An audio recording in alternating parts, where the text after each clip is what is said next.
Yes. Good evening, everyone. Welcome to SD Commerce Career Sector 10 Panchkula. This is CA Dheeraj here and hope so you're doing well.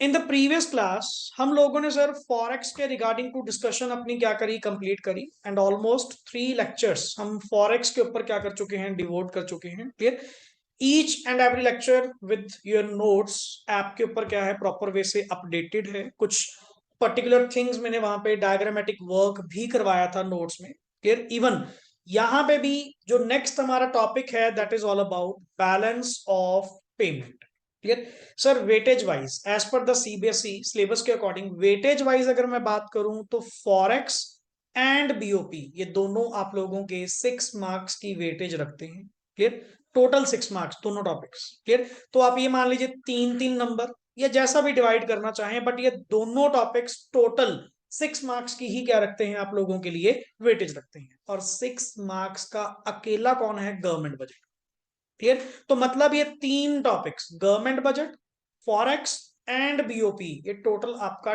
12 number का paper क्या करेंगे contained करेंगे in the macro economics clear और मैंने as such पहले भी आप लोगों को क्लियर किया हमारा सर पेपर डिफाइंड है ईच एंड एवरी टॉपिक आप लोगों का डिफाइंड है कि कौन सी टर्म में से कितना कितना आप लोगों से पूछा जाएगा स्टार्टिंग के नेशनल इनकम तक पहले 4 चैप्टर वो आपके 10 नंबर की वेटेज है क्लियर देन आप लोगों के पास एक छोटे टॉपिक आते हैं मनी एंड बैंक है ये सर 6 मार्क्स में कितने हुए सर 16 क्लियर देन एएसएडी के जितने भी 3 टॉपिक्स आप लोगों ने पढ़े चैप्टर 7 8 9 7 8 9 आप लोगों के जो टॉपिक्स हैं ये पर्टिकुलरली 12 नंबर के अंदर ये सबसे इंपॉर्टेंट है 12 मार्क्स की वो AS AD equilibrium investment multiplier with numericals and all जो हमने एक एक क्वेश्चन यहाँ पे सॉल्व किया हुआ है मोस्ट 12 नंबर में आपको ये टॉपिक्स मिलेंगे ही मिलेंगे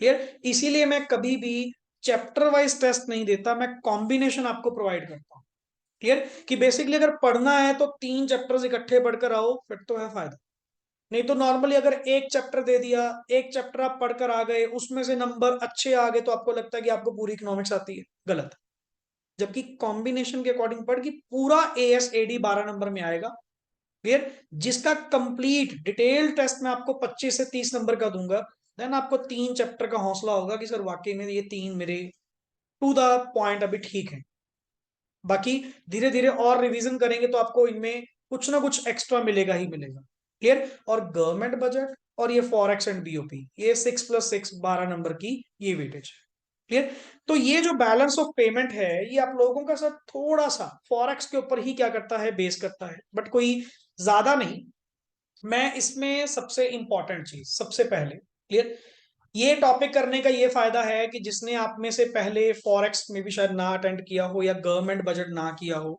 वो इसमें रिपीट करवा दो क्योंकि इसमें जो टर्मिनोलॉजीज हैं इसमें जो वर्डिंग्स हैं जो कॉन्सेप्ट्स हैं वो किसके ऊपर बेस करते हैं आधे तो गवर्नमेंट बजट के ऊपर और कुछ फॉरेक्स के ऊपर अब टर्मिनोलॉजी जो आपने यूज करी आपके सामने एक वर्ड होगा सर क्या लिखा हुआ है बैलेंस ऑफ पेमेंट्स अब अल्टीमेटली सर ये बीओपी है क्या जो शॉर्ट वर्ड आप बीओपी यूज करते हो या बैलेंस ऑफ पेमेंट यूज करते हो ये बीओपी है क्या और ऊपर से मैक्रो लेवल पे तुम बात कर रहे हो मतलब इकोनॉमी लेवल पे इस चीज की क्या कर रहे हैं डिस्कशन कर रहे हैं actually what the BOP is BOP है क्या एक accounting statement no not reserves एक अकाउंटिंग स्टेटमेंट एक स्टेटमेंट ऑफ रिकॉर्ड जिसमें हम अपनी कंट्री मींस इंडिया अपनी कंट्री का रिलेशन कौन सा ट्रेड रिलेशन क्लियर अपनी कंट्री का जो रिलेशन है with rest of the world में कौन आया अपनी कंट्री को छोड़ के बाकी सारे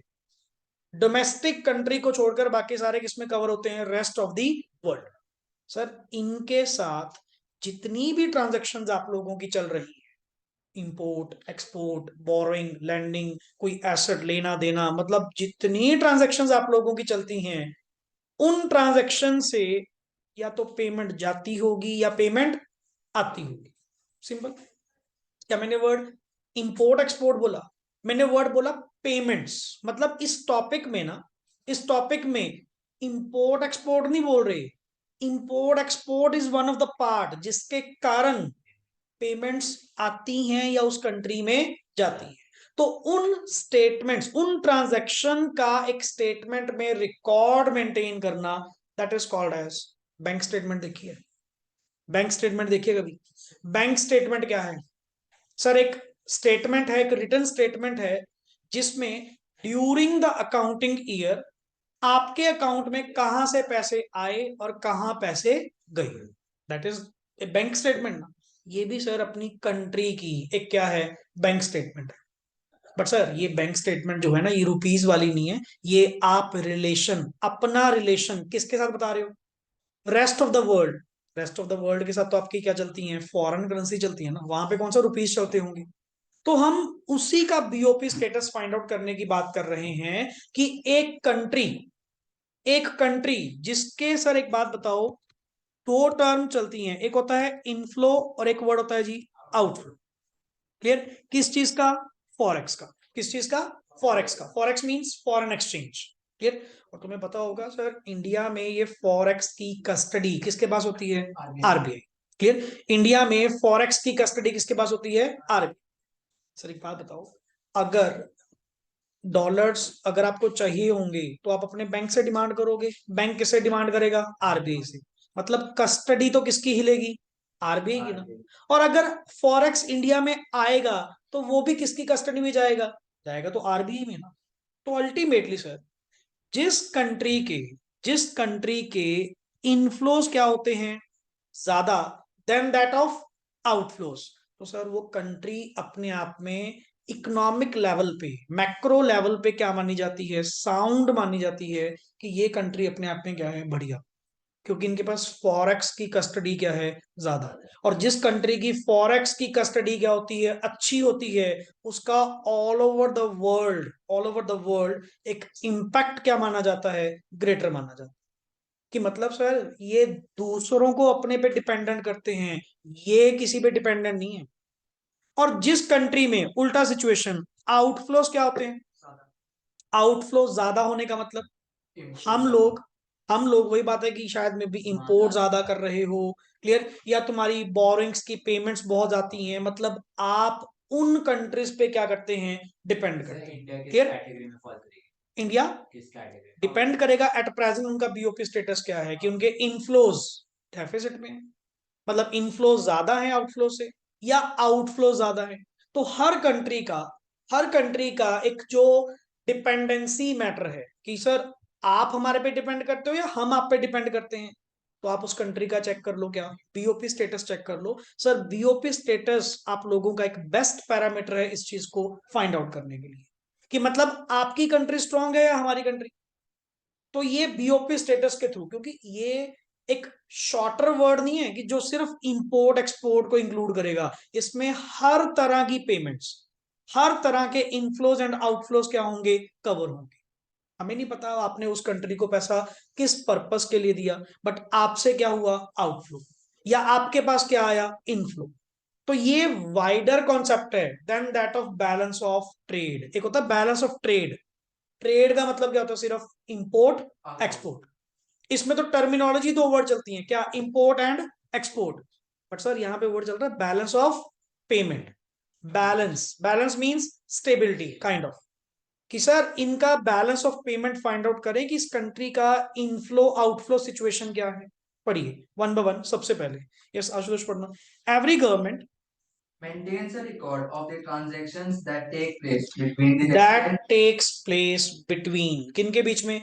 residents of the country and the rest of the world during a given period of time। Her country maintain करती है, सारी कंट्रीज के लिए मैंडेटरी है कि सर आप अपनी एक प्रॉपर स्टेटमेंट क्या करेंगे? मेंटेन करेंगे, जिसमें सारी transaction.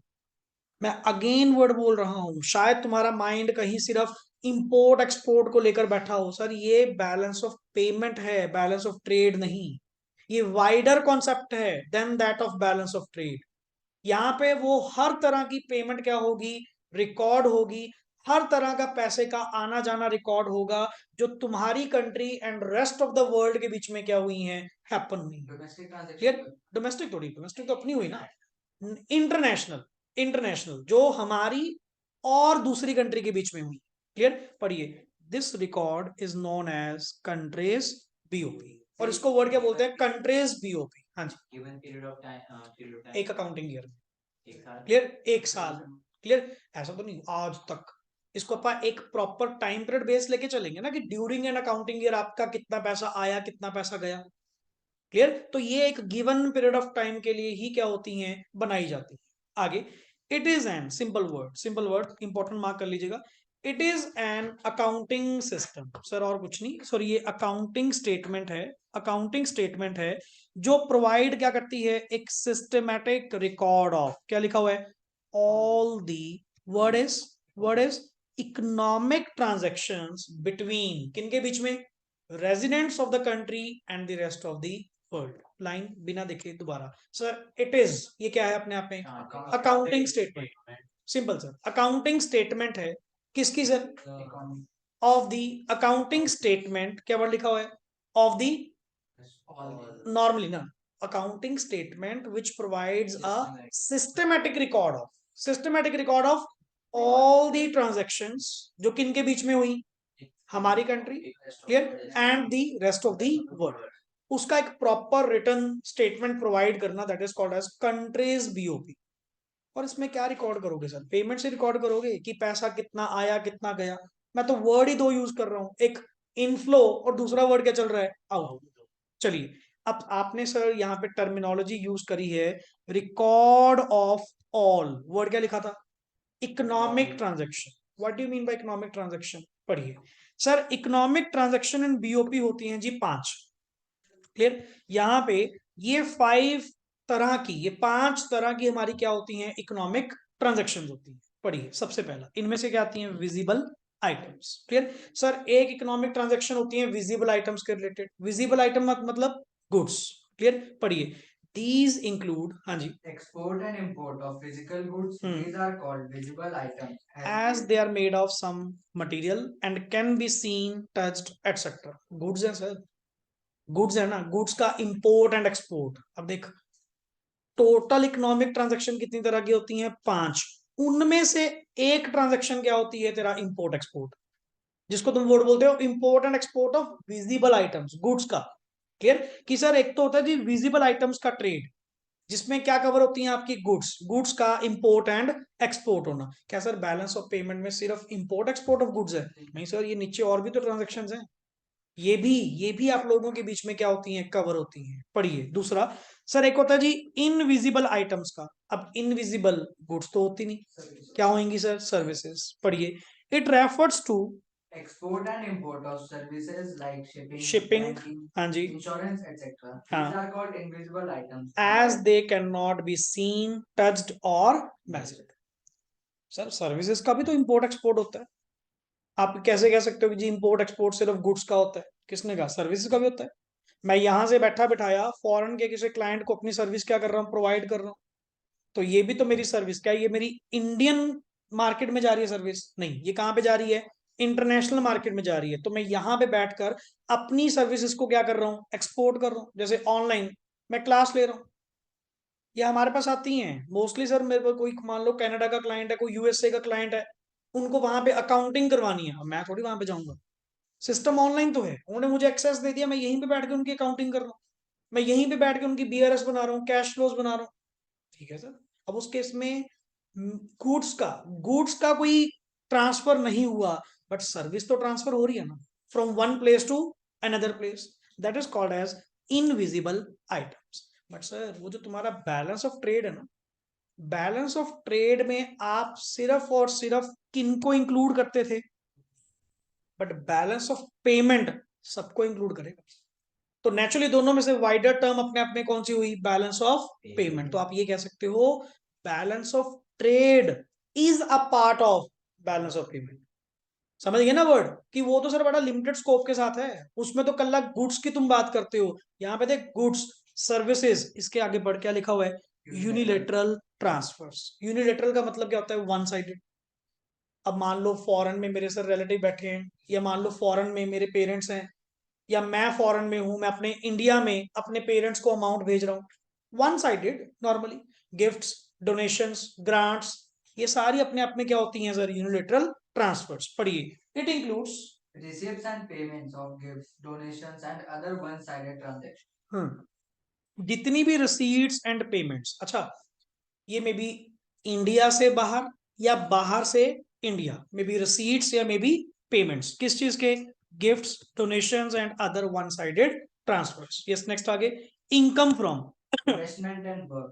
It includes profit, interest, dividends, etc. from और investment. सर अल्टीमेटली सिर्फ और सिर्फ इंपोर्ट एक्सपोर्ट ही थोड़ी, हम लोग फॉरेन में जो हमने इन्वेस्टमेंट कर रखी है वहां से जो आप लोगों को इनकम आती है, या फॉरेन में जो हमारे सिटीजन, जो इंडिया के सिटीजन फॉरेन में रहकर क्या करते हैं, काम करते हैं, उनको वर्क के बदले में क्या मिलती होगी? सैलरी भी तो मिलती होगी।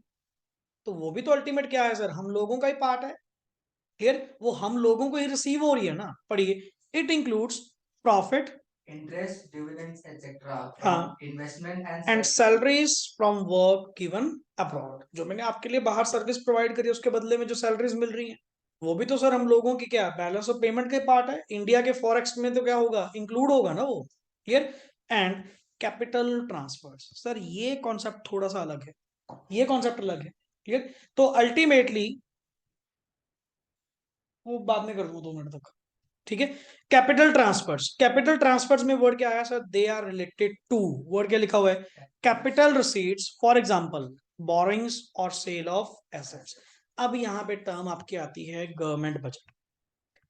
गवर्नमेंट बजट में भी हमने दो तरह की रिसीट्स पढ़ी थी, एक होती हैं रेवेन्यू रिसीट्स और एक होती हैं कैपिटल रिसीट्स। क्लियर? मैंने जो डिफरेंस क्रिएट किया था कि वो रेवेन्यू नेचर है या कैपिटल नेचर है, that depends upon one word, क्या? उस पैसे के आने से, रिसीट है ना, उस पैसे के आने से क्या एसेट लायबिलिटी स्टेटस में कोई फर्क पड़ रहा है या नहीं? अगर तो सर उस पैसे के आने से एसेट लायबिलिटी स्टेटस पे फर्क पड़ेगा गवर्नमेंट की, चलो वहां तो गवर्नमेंट वर्ड था ना, यहाँ पे हल्का चेंज करेंगे कि कंट्री की, यहाँ पे कंट्रीज वर्ड आ जाएगा। वहां पे गवर्नमेंट कहा था कि सर उस पैसे के आने से गवर्नमेंट की एसेट लायबिलिटी स्टेटस पे अगर फर्क पड़ेगा फिर तो कैपिटल नेचर, अदरवाइज कौन सी नेचर? रेवेन्यू। यहाँ पे पढ़ना क्या लिखा हुआ है sir? They are related to capital receipts. For example क्या लिखा हुआ है? बोरोइंग करना। अब एक चीज बता, बोरो अगर हम करेंगे बाहर की कंट्री से, एक वर्ड चलता है ईसीबी, एक्सटर्नल कमर्शियल बोरोइंग्स, जो पर्टिकुलरली हम लोग दूसरी कंट्री से क्या करते हैं? बोरो करते हैं। क्लियर? तो बोरोइंग करने से मेरी लायबिलिटी क्या करेगी? इंक्रीज करेगी। और ये जो पैसा है क्या मेरी नॉर्मल इनकम है? देखा, अगर नॉर्मल इनकम थी मैंने ऊपर कवर कर रखी है, क्योंकि नॉर्मल इनकम में क्या आता है? गुड्स का इंपोर्ट एक्सपोर्ट करना, क्लियर, सर्विसेज का इंपोर्ट एक्सपोर्ट करना, या यूनिलेटरल इनकम्स होनी, या इन्वेस्टमेंट फ्रॉम जो इनकम आपको वहां से आई, तो वो आपकी नॉर्मल इनकम्स थी सर। ये रिसीट्स कौन सी हैं? ये कैपिटल रिसीट्स हैं। मतलब अगर अगर किसी कंट्री दूसरी कंट्री से कोई कैपिटल रिसीट लेती है तो उस कंट्री की एसेट लायबिलिटी स्टेटस पे क्या आएगा? फर्क आएगा। सिंपल वर्ड, बोरो करोगे तो लायबिलिटी बढ़ेगी, एसेट बेचोगे तो एसेट्स कम, बट चेंज आएगा। क्लियर? आगे पढ़िए, एंड वर्ड क्या लिखा हुआ है? कैपिटल। अब फिर वही बात, कैपिटल पेमेंट कौन सी होंगी? सर मेरे लिए तो वर्ड जस्ट एक है, मैं फिर वही वर्ड बोल रहा हूं कि सर उस पैसे के आने से या उस पैसे के जाने से, मैं तो दोनों तरफ कहूंगा ना, क्योंकि रसीद भी हो सकती है, पेमेंट भी हो सकती है। कैपिटल ट्रांसफर तो दोनों होती है ना, रसीद भी हो सकती है, पेमेंट भी हो सकती है। मैं तो सिंपल वर्ड ये पूछ रहा हूं, उस पैसे के इनफ्लो से या उस पैसे के आउटफ्लो से अगर कंट्री के एसेट लायबिलिटी स्टेटस पे क्या आए? फर्क आए, मतलब एसेट्स बढ़ेंगी या कम होंगी, लायबिलिटीज बढ़ेंगी या कम होंगी, तो वो जो रसीट है वो अपने आप में, वो जो पेमेंट है वो अपने आप में क्या है? कैपिटल नेचर की है। तो मैं अपना नेक्स्ट आगे टॉपिक तुझे अभी बता रहा हूं। तेरे सामने ये 5 इकोनॉमिक ट्रांजैक्शन है ना, 5 में से 4 एक तरफ और लास्ट एक तरफ। पहली 4 को हम लोग वर्ड क्या यूज करते हैं? Current account transaction. क्या वर्ड बोलते हैं? Current account transaction. और लास्ट वाली को क्या बोलेंगे? Capital account transaction. मतलब सर एक टॉपिक तो आपने अभी डिस्कस कर ही लिया, components of BOP. Sir BOP के कंपोनेंट्स क्या हैं? दो, current account transactions, capital account transaction. क्या मैंने कोई नई चीज पढ़ी? नहीं सर, वो इकोनॉमिक ट्रांजैक्शन आपने बताई थी ना 5 by heading. Number 1 visible items. Number 2, invisible items. Number 3, unilateral transfers. Number 4, income from investment and work. And number 5, capital transfers. Sir उसमें से जो कैपिटल ट्रांसफर्स को छोड़कर ट्रांजैक्शंस हैं, इकोनॉमिक ट्रांजैक्शंस हैं, वो सभी की सभी क्या हैं? Current account transaction. क्या डेफिनेशन बता सकते हो करंट अकाउंट ट्रांजैक्शंस कौन सी होंगी? कैपिटल अकाउंट की तो आपने बता दी, एसेट लायबिलिटी स्ट्रेचिंग, जिनके कारण मतलब वो पेमेंट्स, वो रसीट्स जिनके कारण एसेट लायबिलिटी स्टेटस में कोई चेंज ना आए, that is current account transaction. मैंने तो पहली वर्ड कहा था कि जिसने गवर्नमेंट बजट नहीं करा तो यहाँ पे ऑटोमेटिकली अगर एसेट लायबिलिटी स्टेटस के अंदर कंट्री के एसेट लायबिलिटी स्टेटस के अंदर अगर चेंज नहीं आ रहा तो वो सर आपकी करंट अकाउंट ट्रांजैक्शन है, नॉर्मली डील करो, वो कैपिटल अकाउंट ट्रांजैक्शन नहीं। क्योंकि अगर कैपिटल अकाउंट की ट्रांजैक्शन होगी तो नेचुरली सर आपकी कंट्री की या तो एसेट लायबिलिटी के अंदर कोई ना कोई चेंज आएगा। विद एग्जांपल आपको क्लियर करेंगे, विद एग्जांपल हम डील करेंगे, चलो वो तो बात का टॉपिक है, बट आपने शुरू किया था तो एक बार डिस्कस हो गया हमारा, यहां तक क्लियर? पहले क्लियर? अभी तक हम लोगों ने क्या क्लियर किया सर? बीओपी क्या है? बीओपी क्या है? BOP is account, an accounting statement which provides economic, a systematic record of which provides a systematic record of all the economic transactions between country, our country, यहाँ पे word, हाँ, between residents of a country and rest of clear, that is basically called as BOP। और BOP के अंदर आपने word use किया था all the economic transaction, और इकोनॉमिक ट्रांजैक्शन इन बीओपी कितनी होती हैं? 5। नंबर 1 इज विजिबल आइटम्स और you may say goods, invisible items और services, unilateral transfers. Unilateral means one sided, unilateral means one sided. एक word था बाइलेटरल, बाइलेटरल मींस दोनों तरफा, clear? Two sided, unilateral means one sided, like sir gifts, donation, grants and all, clear? Fourth is income from investment and work, and the number 5 is capital transfers। ये sir ये maximum economic transactions हैं। अगर तुम कह रहे हो ना कि सर हमारी कंट्री में पैसा आया या गया, तो तेरा इनमें से ही होएगा कि उस कंट्री से हमारी कंट्री में ये पैसा आया या गया, तो वो इनमें से ही तुझे मिलेगा। या तो देखो जी वो करंट अकाउंट ट्रांजैक्शन होगी, या वो कौन सी होगी? कैपिटल।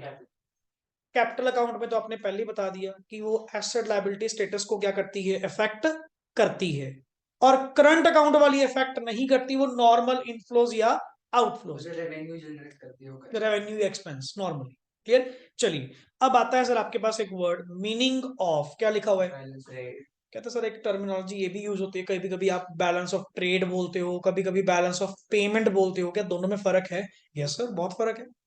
वाइडर टर्म, दोनों में से वाइडर टर्म कौन सी है? Balance of payment. Narrower term अपने आप में कौन सी है? Balance of trade. पढ़िए जी, it refers to the difference between value of export and imports of visible items only, underline visible items only. Balance of trade के अंदर सिर्फ और सिर्फ आपकी विजिबल आइटम्स का ही इंपोर्ट एंड एक्सपोर्ट रिपोर्ट होता है, नॉट बाकी सारे। जबकि देख ले तेरे बीओपी के अंदर 5 वर्ड्स थे, ये सिर्फ किसको कवर कर रहा है? कर ले पहले को, सिर्फ विजिबल आइटम्स को। क्लियर?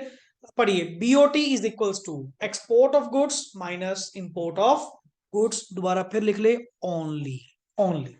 क्लियर? कि सिर्फ और सिर्फ गुड्स की बात चलती है। Next is balance of trade, yes is just a part of BOP account. हाँ, It is also known as balance of visible trade or trade balance. अच्छा इसके अदर नेम भी हैं, इसको ट्रेड बैलेंस भी कहते हैं, विजिबल ट्रेड भी कहते हैं, अलग अलग नाम से इसको बुलाया जाता है। बट अल्टीमेटली सर ये नैरोअर स्कोप है, ये कोई वाइडर स्कोप की टर्म नहीं है। क्योंकि इसमें जस्ट ये बताओ, क्या किसी कंट्री का बीओटी देखने से, बैलेंस ऑफ ट्रेड देखने से, क्या मैं डिपेंडेंसी फाइंड आउट कर सकता हूँ? क्या उस कंट्री की रियल पिक्चर फाइंड आउट कर सकता हूँ कि कौन किस पे डिपेंडेंट है? वाई?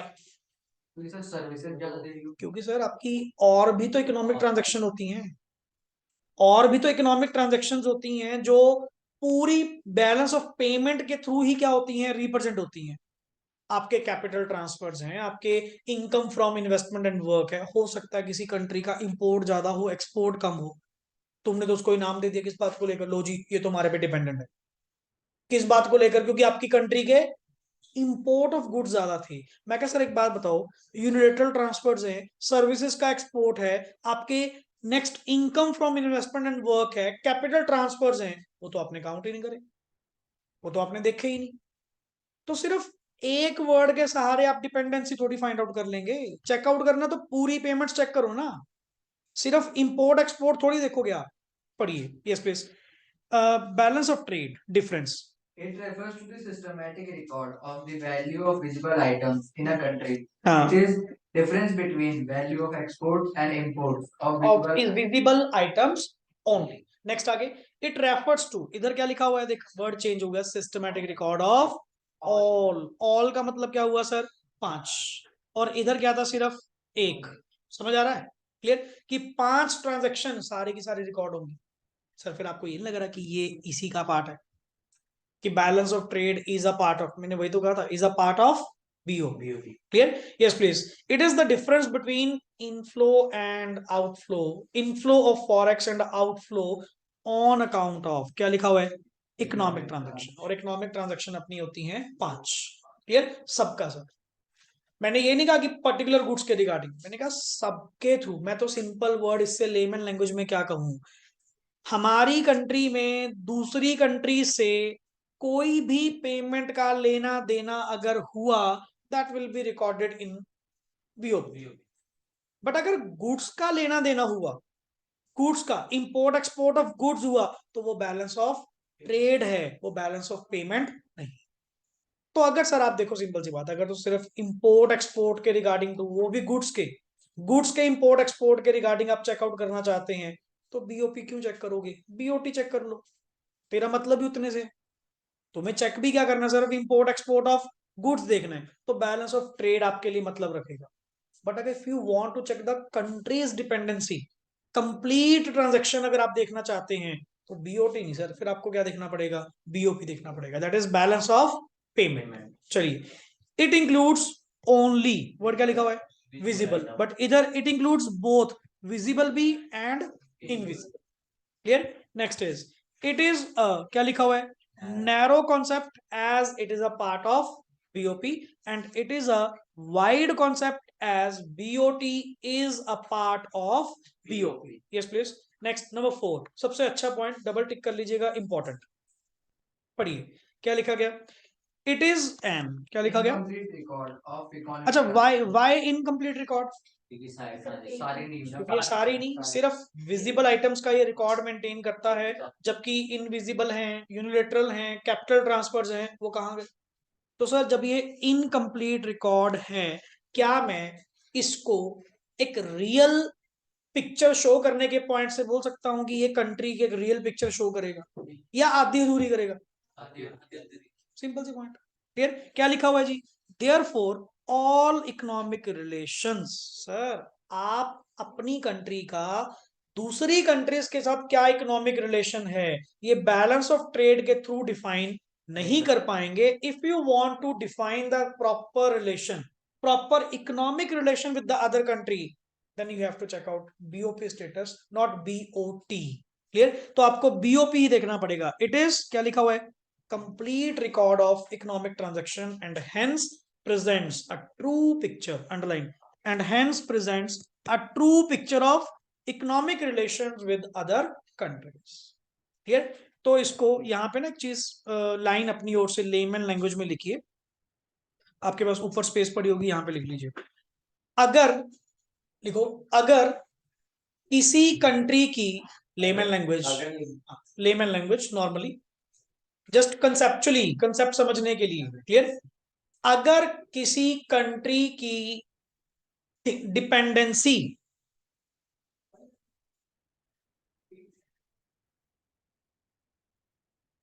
अगर किसी कंट्री की dependency on other country, on other country check करनी हो, तो अगर किसी कंट्री की dependency on other countries check करनी हो, तो इन्वर्टेड कॉमर्स में BOP स्टेटस चेक करें, BOP status. BOP status check कर, क्योंकि क्योंकि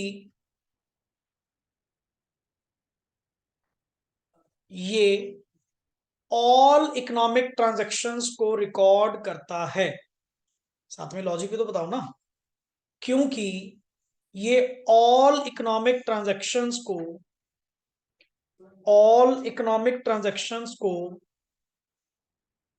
रिकॉर्ड करता है। हाँ जी, यहां तक बताओ। अप्रॉक्स 1.5 पेज अपना हुआ।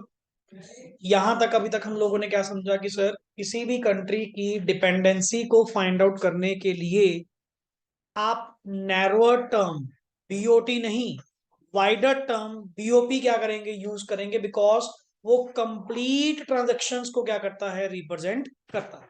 क्लियर, यहां तक क्लियर?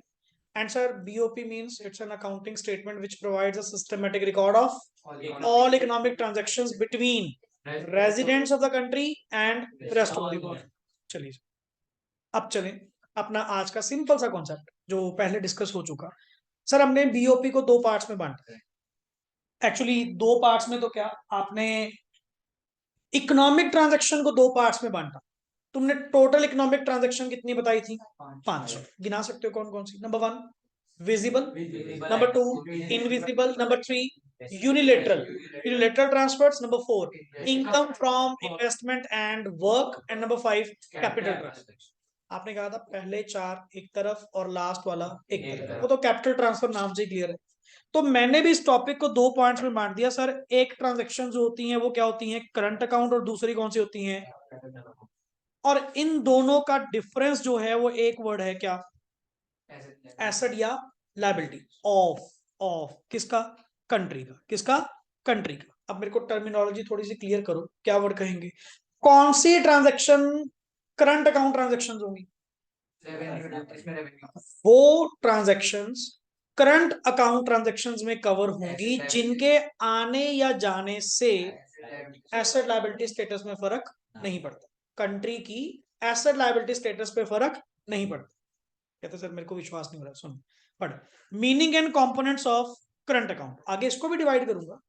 करना क्या सर, वो कर तो चुके, उसी 4 पॉइंट्स को लिखेंगे। सिंपल वर्ड ये बता, डेफिनेशन क्या तेरे समझ में पड़ रही है? पढ़।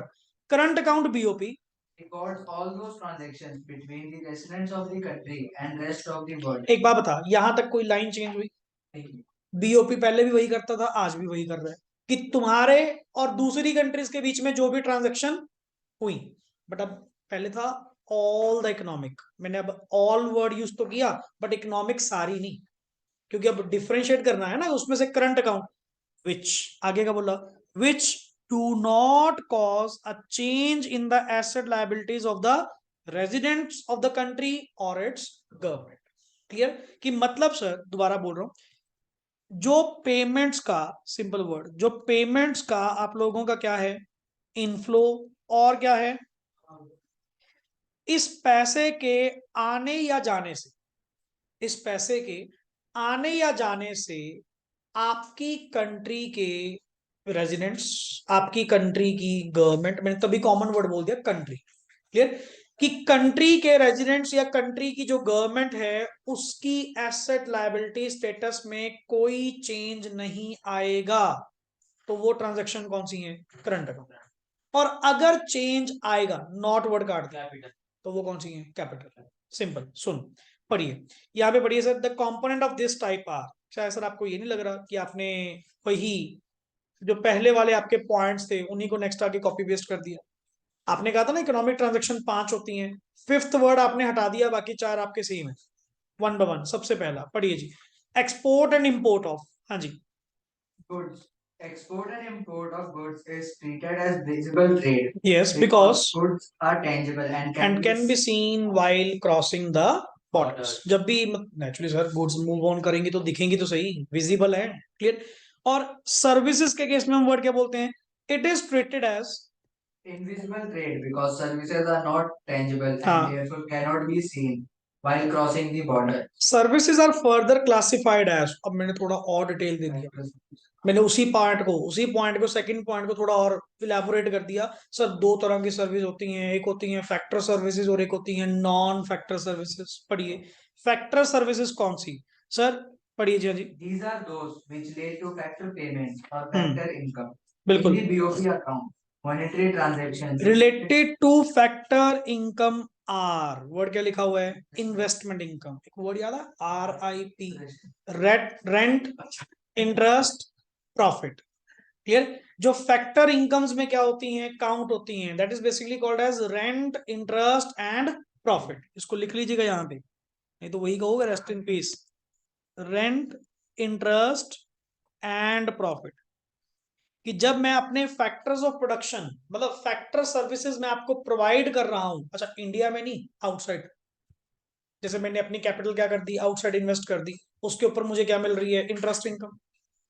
क्लियर? मान लो मैंने फॉरेन में एक प्रॉपर्टी लेकर रख दी, उसके ऊपर बैठे बैठा मुझे यहाँ पे क्या मिल रहा है? रेंट मिल रहा है सर, बहुत तो सारे। उसमें मतलब हम कैपिटल खरीदेंगे तो ऐसे में फर्क नहीं आएगा। किसमें? हमारे कंट्री, मेरे पर्सनल है ना, उनको कंट्री के स्टेटस पे तो नहीं फर्क आ रहा, वो तो पर्सनल लोग जो करते हैं।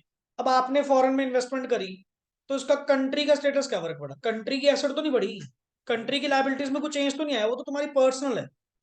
क्लियर? तो अल्टीमेट बहुत सारे ऐसे हैं जो काफी सारे लोग अब अल्टीमेट क्या कर रहे हैं, जिनके पास ह्यूज कैपिटल है, उल्टा फॉरेन में प्लॉट्स ले रहे हैं, फॉरेन में अपनी लैंड एक्वायर कर रहे हैं और वहां पे रेंटल पे दे दी, वहां से मतलब रेंटल इनकम आप लोगों को आ रही है। तो ये भी तो फिर अपने आप में ये भी तो इकोनॉमिक रिलेशन है ना, ये भी तो एक इकोनॉमिक रिलेशन है। किनके बीच में? अपनी कंट्री और रेस्ट ऑफ द वर्ल्ड में। तो सर अल्टीमेटली जब आप अपने फैक्टर सर्विसेज प्रोवाइड करके दूसरी कंट्री से फैक्टर इनकम जनरेट करते हैं, that is called as factor income. Clear? आगे बढ़िए। और एक होती है sir non factor services, like banking service, insurance service, shipping service. ये तो बहुत चलती है सर आजकल। Clear? It includes all services other than, किसको छोड़ के? फैक्टर सर्विसेज को छोड़ के, like insurance and banking service are the may be the examples. बहुत है सर। अपनी इंडियन कंपनीज होकर फॉरेन की प्रॉपर्टीज का क्या कर रही हैं? इंश्योरेंस कर रही हैं। फॉरेन में बैंक चला रहे हैं, तो वहां से जो इनकम जनरेट हो रही है वो सिंपल सर, हम अपनी नॉन फैक्टर सर्विसेज आपको प्रोवाइड कर रहे हैं। शिपमेंट का काम बहुत है, क्लियर? कि शिपिंग सर्विस आपको प्रोवाइड करेंगे, ये चीज। आगे चलिए, number third, that is current transfers. हाँ जी पढ़िए। it refers to transfer for hmm, free. These are unilateral transfers made by way of gift, grants, donation, remittances. अच्छा रेमिटेंसेस मींस पैसा भेजना, जो उधर से यहाँ पे पैसा भेज रहे हैं, यहाँ से वहां भेज रहे हैं। Clear? It refers to those receipts and payment which take place without any, main चीज, विदाउट एनी कॉरस्पॉन्डिंग सर्विस। एक चीज बता, तूने इंपोर्ट करा या एक्सपोर्ट करा, गुड्स का या सर्विस का? अप्पा ने कुछ दिया तो साथ में कुछ मिला ना, मतलब बाईलेटरल थे। ऊपर वाले जितने भी ट्रांसफर थे वो क्या थे? बाईलेटरल। मैंने सर्विस दी, उसके बदले में पैसे मिले। आपने गुड्स इंपोर्ट करी, क्लियर, उसके बदले में मुझे पैसे मिले। मतलब अल्टीमेट एक हाथ हमने दिया और दूसरे हाथ से कुछ ना कुछ अमाउंट अपने पास आई, या मैंने पे किया, क्लियर, आपने मुझे गुड्स प्रोवाइड करी, यही था। बट यूनिलेटरल का मतलब क्या होता है? One sided sir, without any corresponding service in return. मैंने आपको गिफ्ट दिया, मैंने आपको डोनेट किया, क्लियर, तो उसके बदले में मुझे थोड़ी कुछ मिला। ये वन साइडेड है, वन साइडेड है कि एक कंट्री से पेमेंट दूसरी कंट्री में जा रही है, दैट्स इट। क्लियर? आगे, in return in the current period in the BOP account, yes current transfers are treated as an element of invisibles. बिल्कुल सर। नेक्स्ट आगे, अब आता है वर्ड मेन चीज, ये ध्यान रखना, ये अच्छा कॉन्सेप्ट है। Balance on current account. Sir इसको फाइंड आउट कैसे करते हैं? आपने चलो एलिमेंट्स तो पढ़ा ही दिए, हालांकि इसमें एक पॉइंट और भी लिख सकते हैं, वो fourth one, income from investment and work, वो भी आपकी करंट अकाउंट ट्रांजैक्शन के अंदर ही क्या होता है? कवर होता है। क्लियर?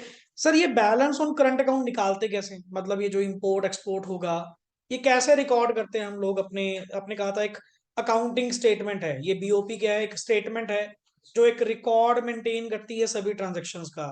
तो लेट इट बी, अगर हमारी कंट्री ने एक्सपोर्ट करा, इंपोर्ट करा या यूनिलेटरल ट्रांसफर हुई, मैं उसको रिकॉर्ड कैसे करूंगा?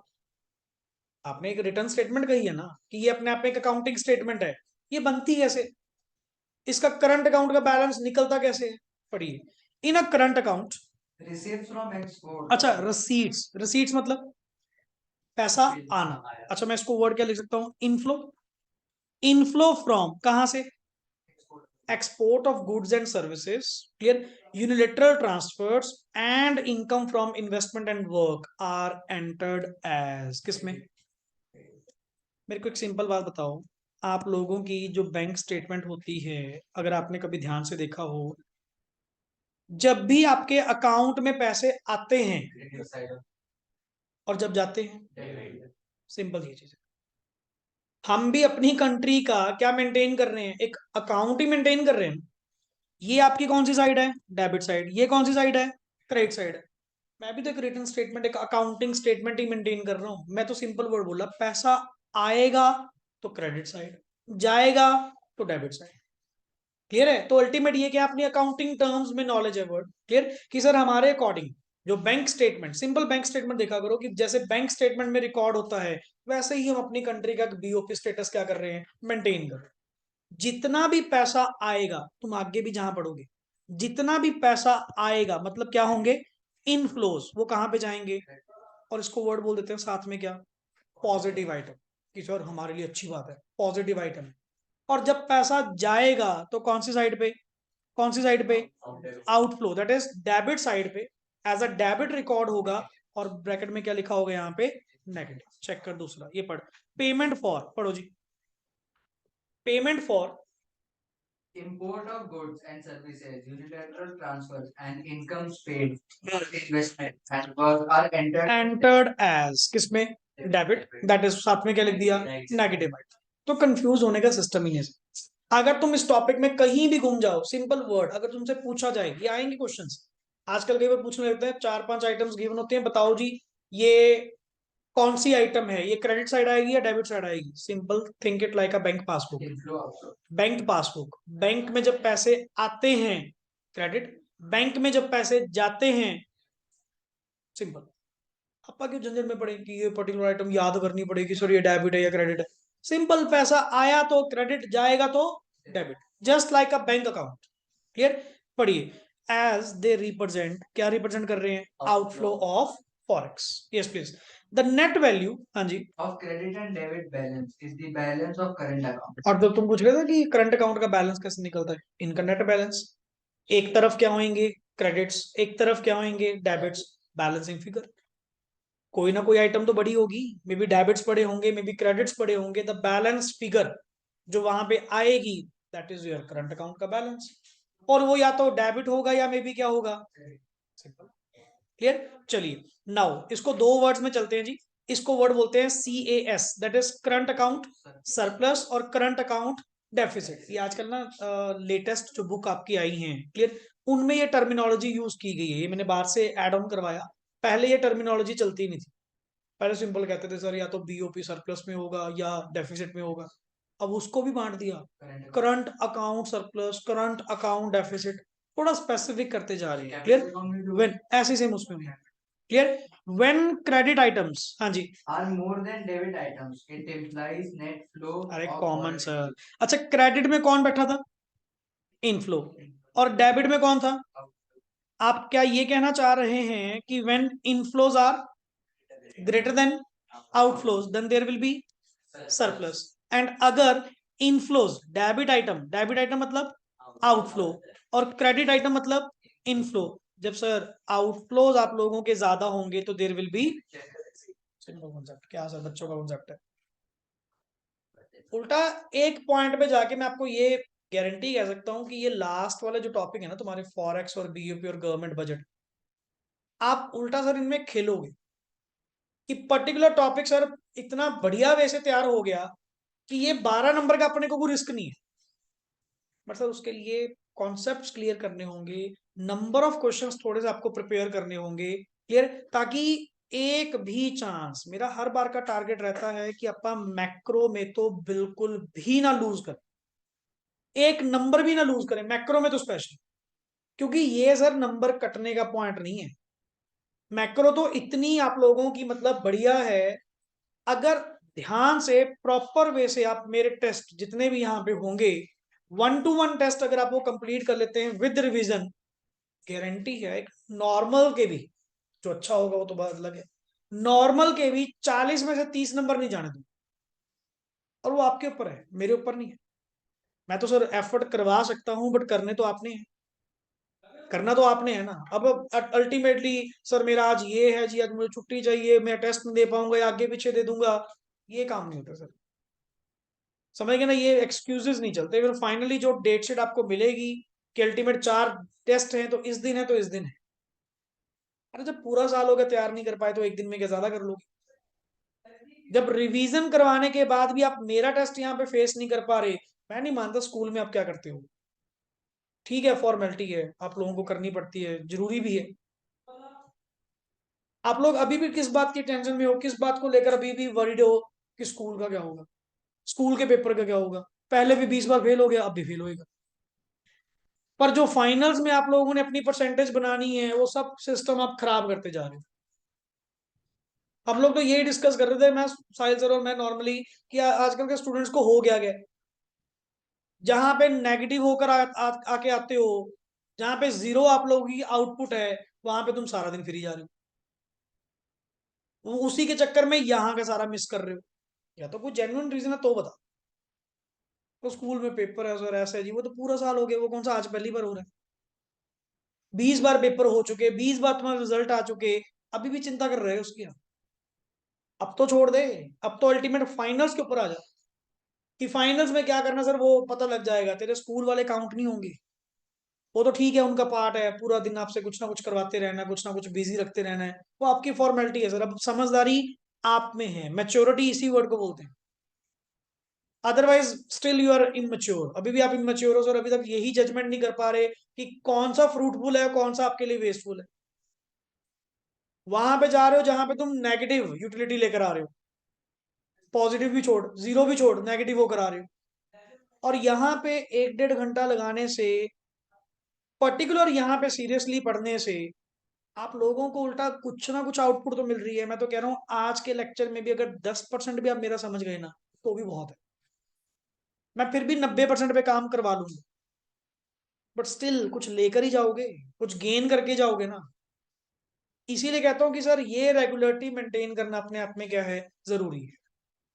क्लियर है? चलिए नेक्स्ट आगे, मीनिंग एंड कंपोनेंट। अब देख मैं नहीं बोलूंगा, सिंपल वर्ड क्या लिखा हुआ कि कैपिटल अकाउंट कौन सी होगी? इसमें चेंज हो गया जिसमें एसेट लायबिलिटी किसकी? इकोनॉमी कंट्री की, कंट्री की रेजिडेंट्स, कंट्री की गवर्नमेंट की एसेट लायबिलिटी स्टेटस में अगर डिफरेंस आएगा, फर्क पड़ेगा, तो that transaction are called as खत्म सर। थोड़ा लॉजिकली तो चले यार, सोच तो सही, प्रोनाउंस तो करके देखो उस चीज को, अपने आप ही तुम्हें क्या मिलेंगे, आंसर्स मिलेंगे। स्टिल मुश्किल है जी, मुश्किल है जी, मुश्किल इसीलिए है कि आप पढ़ते नहीं, आप एफर्ट्स नहीं कर रहे उस चीज को लेकर। लिटरली क्या तुम्हारा मनी टॉपिक है, क्या तुम्हारा बैंकिंग टॉपिक है? सर वास्ट क्वेश्चंस पे भी तो मैं तो डिस्कस कर पाऊंगा +2 लेवल पे as per the new sample papers, जब पुराने बेसिक्स आप लोगों के क्लियर होंगे। अब जिसको भी यही नहीं पता कि CRR होती क्या है, वही नहीं एक्सप्लेन कर पा रहे प्रॉपर वे से कि मार्जिन रिक्वायरमेंट्स क्या हैं, मनी में कौन से कॉन्सेप्ट्स पढ़े, आगे सर करने का फायदा है? मैं तो स्टूडेंट को क्या कहूंगा, तो पुराना ही पढ़ दे भाई, नया तो कहाँ से तुम कर लोगे, पहले पुराना कर लो। सर डे बाय डे जो लेवल्स है ना, जो CBSE भी है, अनडाउटेडली देख, इंडिया लेवल पे पेपर आएगा, नॉर्मल भी आएगा, बट हम लोग सिर्फ और सिर्फ पास होने के लिए नहीं सोच रहे कि अपने को पासिंग मार्क्स चाहिए। आपा ये सोच रहे हैं कि 12 साल की मेहनत एक DMC पे आनी है, पूरे 12 साल की मेहनत।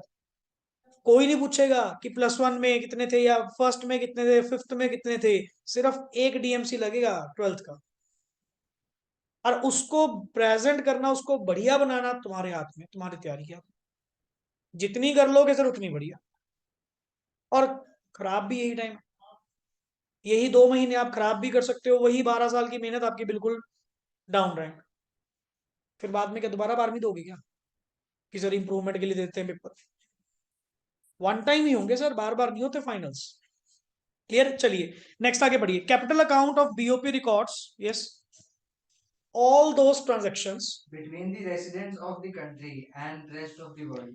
which word क्या लिखा हुआ है? Causes. Causes, वो do not हटा दिया ना, which causes a change in the asset, और क्या लिखा हुआ है? Liabilities of the residents of the country or its government. Clear? तो वही टर्मिनोलॉजी जो गवर्नमेंट बजट में आप लोगों ने यूज करी थी, सेम आप लोगों की यहाँ पे क्या है, कॉपी पेस्ट। मैं सर नया तो कुछ करवा ही नहीं रहा, मैं तो सिंपल एक टर्मिनोलॉजी क्या बताइए कि बीओपी क्या है, एक रिटन स्टेटमेंट है जो रिकॉर्ड करती है क्या, ऑल द इकोनॉमिक ट्रांजेक्शन। हाँ बस इकोनॉमिक ट्रांजेक्शन जरूर बताइए कि 5 होती हैं, उसी में खेल रहे हैं। 4 एक तरफ कर दी करंट अकाउंट, एक तरफ कर दी कैपिटल अकाउंट। क्लियर? पढ़िए, the component of this type are, इसमें सर 3 वर्ड्स होते हैं। 3 वर्ड्स होते हैं। पहला वर्ड क्या लिखा हुआ है, बोरोइंग एंड लेंडिंग। दूसरा वर्ड क्या लिखा हुआ है, इन्वेस्टमेंट। और तीसरा वर्ड क्या लिखा हुआ है, चेंज इन फॉरेक्स। क्लियर? इसमें से 2 पॉइंट करेंगे, तीसरा पॉइंट मैं कल डिस्कस करूंगा। सिंपल एक पॉइंट पहला, सब पढ़िए बोरोइंग्स। अच्छा एक बात बताओ, बोरोइंग करने से पैसा आएगा, आएगा, लायबिलिटी बढ़ेगी। तो ये कैपिटल अकाउंट तो है, आएगा, एसेट लायबिलिटी को टच करेगा, लायबिलिटी को टच करेगा, तो ये कैपिटल अकाउंट तो है। और आपने बताया था पैसे का आना, credit right as a positive.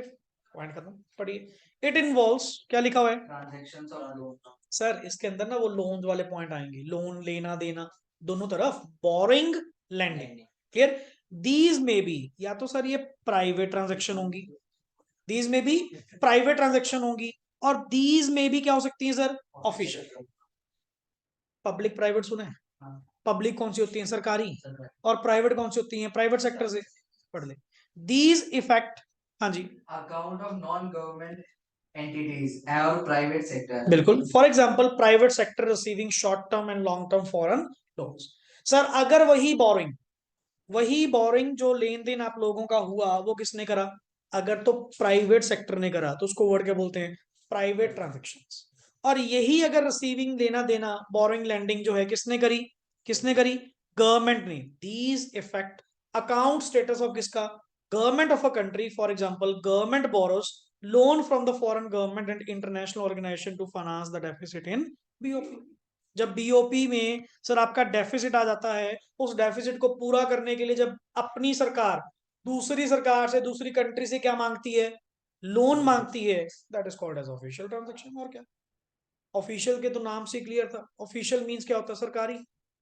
और प्राइवेट मींस जो प्राइवेट सेक्टर के द्वारा जो लिए जा रहे हैं लोन्स वगैरह। तो इस पे कंट्री पे क्या फर्क पड़ेगा? कंट्री की लायबिलिटी स्टेटस। तो ये तो क्लियर? प्राइवेट हो गया। कौन से वाला, देश की तो कंट्री है, देश में तो आ रहा है। जितनी भी तेरी ट्रांजेक्शन्स हैं, चाहे वो रेजिडेंट्स कर रहे हैं या नॉर्मली कौन क्या कर रहा है, अल्टीमेट अगर कोई लोन लिया, लोन सर पे आउट तो किसमें होगा, फॉरेक्स में होगा ना। तो वो जो फॉरेक्स आएगा वो कहां से आएगा, देना तो अपनी कंट्री को पड़ेगा, अरेंज करवा के। क्लियर? तो अल्टीमेटली प्राइवेट सेक्टर के द्वारा ट्रांजैक्शन की जा रही है तो that is called as private transaction. And officially government entities के द्वारा की जा रही है तो उसको वर्ड क्या बोलते हैं हम लोग, official. Clear? Next last word, investment. Sir अच्छा, इन्वेस्टमेंट करेंगे, इन्वेस्टमेंट करना, दैट मीन्स एसेट्स बढ़ना, पैसा जाएगा बट एसेट्स बढ़ेंगे, और एसेट्स का चेंज होना मतलब कैपिटल अकाउंट। तो इसको प्रूव कर रहा हूं। और बाकी सर जाना, पैसा जाना, आउटफ्लो है, डेबिट आइटम है, नेगेटिव। क्लियर? पढ़िए, it involves Transactions of investments. These may be of two types. FDI. It refers to purchase of an asset in the rest of the world. which gives, word क्या लिखा हुआ है, full control over दी। Sir इसमें ना investment 2 तरह की है, एक होती है एफडीआई और एक होती है पोर्टफोलियो इन्वेस्टमेंट। कुछ हिस्सा लेना या कंप्लीट लेना, ये 2 वर्ड्स। अगर तो आप उस कंपनी का कुछ हिस्सा ले रहे हो तो पोर्टफोलियो, अगर पूरा टेक ओवर कर रहे हो एफडीआई। क्लियर? कि एफडीआई वो इन्वेस्टमेंट जो फॉरेन में आप लोगों को 100% कंट्रोल प्रोवाइड करे। क्या लिखा हुआ है, विच गिव्स, पढ़िए जी, full control over the asset. For example acquisition of foreign firm by ITC limited. ITC limited ने क्या करा, फॉरेन की कोई कंपनी, फॉरेन की जो एंटिटी है फुली एक्वायर कर लिया, मतलब उस एंटिटी को नेक्स्ट आगे कौन चलाएगा, आईटीसी। हमारे पास उसका कंट्रोल है, हमने एफडीआई कर दी। क्लियर? और एक होता है, आगे बढ़िए, this investment is FDI as it gives direct और full control to the Indian firm over the assets, क्योंकि सर पूरा कंट्रोल है, जैसे मर्जी आप यूज करो। और एक होता है पोर्टफोलियो। पोर्टफोलियो का मतलब पढ़िए, It refers to purchase of an asset in the rest of the world which does not give full control over the asset. आपने कुछ हिस्सा लिया, सारा नहीं लिया. For example, purchase of shares of a foreign firm by Tata Industry. Tata industry ने कितने तो करे, लैंड रोवर हुआ, हाँ, वो जैगुआर सब हुआ, FDI हो गया ना, ठीक है ना, हाँ, वो तो FDI वो पोर्टफोलियो है. अगर तो direct अगर 100% कंट्रोल है, 100% ही है. 100 नहीं है, दोनों का वेंचर है, दोनों का मिक्सचर है. नहीं वो Clear? फोर्थ से डायरेक्ट खरीदा था 100%, दोनों कंपनी कुछ पर्टिकुलर में उनका एफडीआई भी है और कुछ में उनका पोर्टफोलियो भी है. वही तो डिफरेंस बता रहा हूं कि अगर तो आपने उसके कुछ शेयर्स एक्वायर करे, that is called as portfolio लेना. बट अगर आपके पास 100% कंट्रोल आ रहा है उस कंपनी का, उस एंटिटी का, that is called as FDI. Clear? ये दो तरह की है. And it is portfolio investment as it gives only, क्या लिखा हुआ है, partial control over the assets. Starbucks में उनका पोर्टफोलियो है. और FDI Clear? हाँ, उस पे कंप्लीट हो सकता है मे बी शायद. क्लियर? स्टार्टिंग में तो पोर्टफोलियो थे. ये धीरे धीरे क्या करते हैं, अपने शेयर्स एक्वायर करते रहते हैं. क्लियर? और अल्टीमेट 100% ओनरशिप में आ जाते हैं. ये पॉइंट्स, इज दैट क्लियर? ये हो सकता है. इंडिया में फुल कंट्रोल किनका है? टाटा वालों का. ठीक है ना, कि ऑल ओवर द वर्ल्ड नहीं है. Foreign direct investment means in India हो सकती है, कि इंडिया का जो सारा कंट्रोल है वो किसके हाथ में होगा? टोटल टाटा के पास होगा. क्या जी? पोर्टफोलियो. इंडिया में थोड़ी, all over the world company के पॉइंट से सोचो ना. ये चीज यहां तक क्लियर? सिंपल टॉपिक है. एंड कॉन्टिन्यूटी में मैक्सिमम आई थिंक सो इसके ऊपर एक लेक्चर तो लगेगा ही लगेगा. एक लेक्चर तो डिवोट होगा, क्योंकि ये टॉपिक हमने कंप्लीट करना है. प्लस आफ्टर दैट हम लोगों का जो पैटर्न है मैं आपको क्लियर कर चुका. क्लियर? एंड एक टेस्ट आप लोगों का 2 जनवरी को होगा, मैं पहले अनाउंस कर दूं. क्लियर? और वो टेस्ट जो पर्टिकुलरली है, वो जैसा आप डिसाइड करें, एएस एडी का कॉम्बिनेशन दोबारा दे सकते हैं, या government budget forex and BO. बताइए जी, विद रिवीजन. मैं पहले रिवीजन भी करेंगे क्योंकि लेटेस्ट हमने करे भी हैं. क्लियर? Done part. 2 जैन को आप लोगों का प्रॉपर टेस्ट है. मुझे कोई एक्सक्यूजेस नहीं चाहिए, पहले बता रहा हूं. एंड रिपीट नहीं हो. क्लियर? सो प्रॉपर वे से government budget, forex and BOP का आप लोगों का क्या होगा? टेस्ट होगा. Is that clear? मैनेज करिए पूरे 10-12 दिन जो भी आपके पास है. इवन हॉलीडेज भी आपको, वेकेशंस वगैरह मिलेंगी. क्लियर? तो प्रॉपर वे से आप लोग क्या कर सकते हैं? कंप्लीट कर सकते हैं. ओके जी.